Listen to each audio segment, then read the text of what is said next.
And we are live. At least that's what my screen right now. Good morning. How are you guys? If you're seeing this live stream, put in the comments below. It'll pop up and say whether you're on Facebook or YouTube, and then also make a yes, like a Y or a thumbs up or something in the comment stream, so I know that it's okay to share your comment live on the platform. I'm all about consent. I'm not going to do anything without you guys let me know that it's okay. But I would love to. I'd love to have you participate in this and make this forum your own. Because it's our coffee club, coffee clatch, our coffee break, first thing in the 10 o'clock Central Time. So it's first thing if you're in Hawaii or the West Coast, but a little bit later for us Central and Eastern and any place else in the world. And that is my goal, is to have an audience that's diverse and from around the world. How cool would that be? So anyway, let's get to our quote today, and then we'll dig right into what it means for us. So today I pulled from Elena Ferrante, speaking of international. She became pretty much a sensation when her quartet, was it Netflix that did her quartet or HBO? One of the, I don't have a TV, so there you go. But her quartet was picked up and made into video format of some sort or another. But from, I think this is a quote from her Fragamente, her writerly notes book. I don't think the reader should be indulged as a consumer, because he isn't one. Literature that indulges the taste of the reader is degraded literature. My goal is to disappoint the usual expectations and inspire new ones. Now, let's think about that a little bit here. It cuts across the grain, right? And there's a few little subtleties that I'd like to explore too. So let's read it again one more time, just to let it simmer into our consciousness this morning, because sometimes things are best repeated, for me at least. I don't think the reader should be indulged as a consumer, because he isn't one. Literature that indulges the taste of the reader is a degraded literature. My goal is to disappoint the usual expectations and to inspire new ones. So let's break that down a little bit. I don't think the reader should be indulged as a consumer, because he isn't one. Well, that is definitely not what we're seeing, and the whole idea of the Amazon books kills the little bookstore kind of a thing, because that's all about the reader being a consumer. It also speaks to that mid-list writer, which the pulp fiction kind of thing, and I think there's room for that. I think there's a lot of room for that. There's obviously a lot of money in that. At least there used to be before it became very, very pulp, right?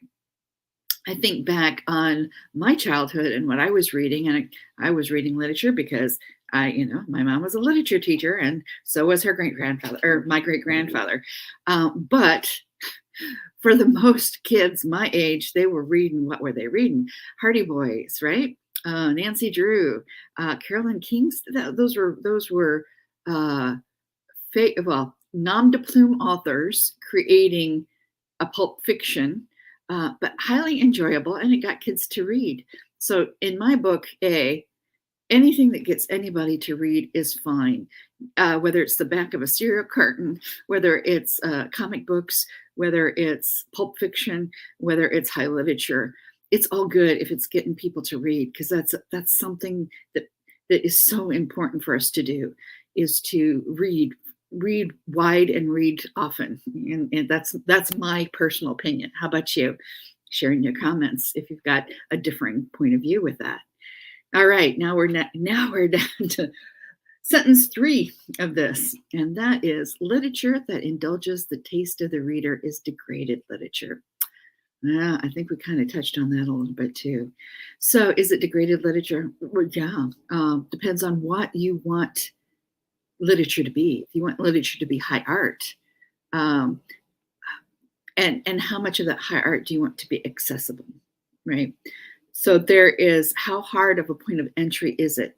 It got to be with our postmodernism, mid-century world literature, especially the English version of it. I think art in general became so disconnected from the masses that it was hard for regular folks to consume it.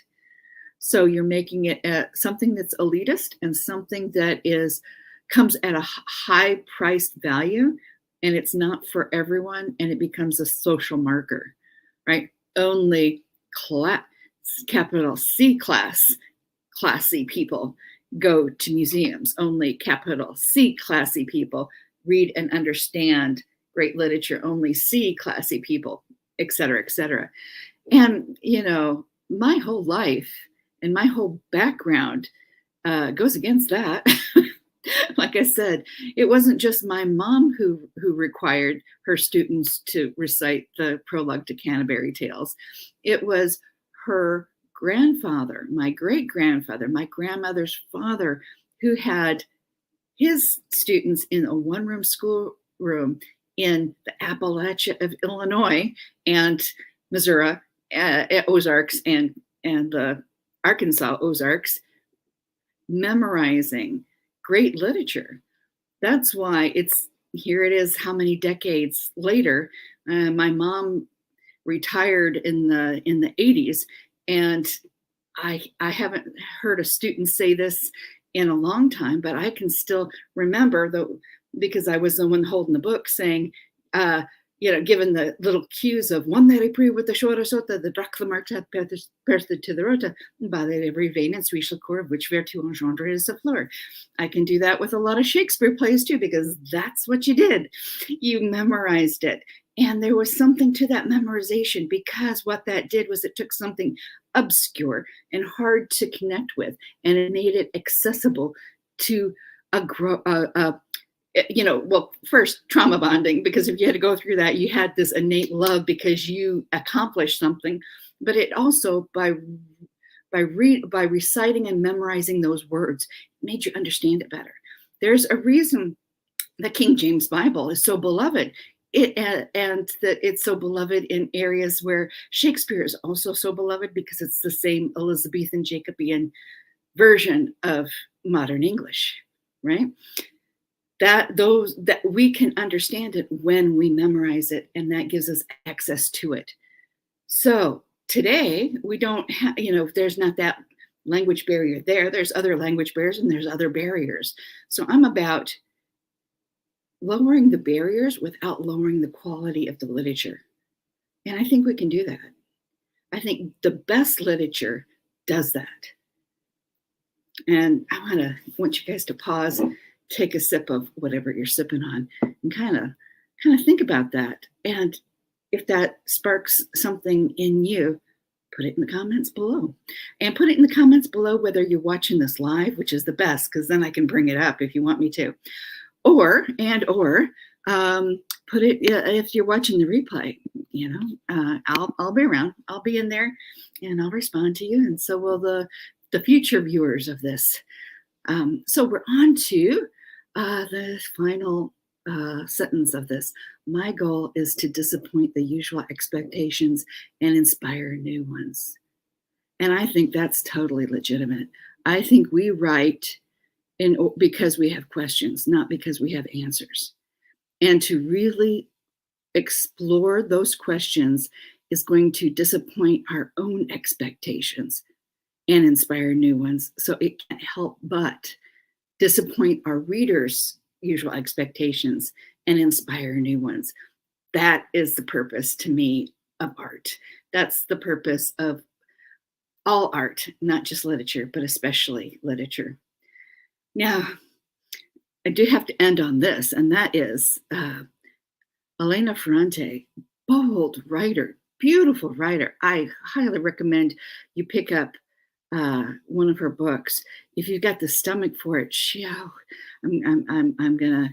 It's been a few years since I read it. She wrote a book about her It's rather, most all of her books are rather autobiographical, but this one is about her divorce. And if you're a middle-aged, middle-class woman, this will, you know, wrench your guts out because it is so profoundly on target, right? It's beautifully written too, beautifully written. I will put that in the comments below when I look it up. I'll do that on the replay link, or I'll do that in the edits so you guys can get to that because it is profoundly lovely. But I also want to note that Elena Ferrante isn't a real name. It's a nom de plume.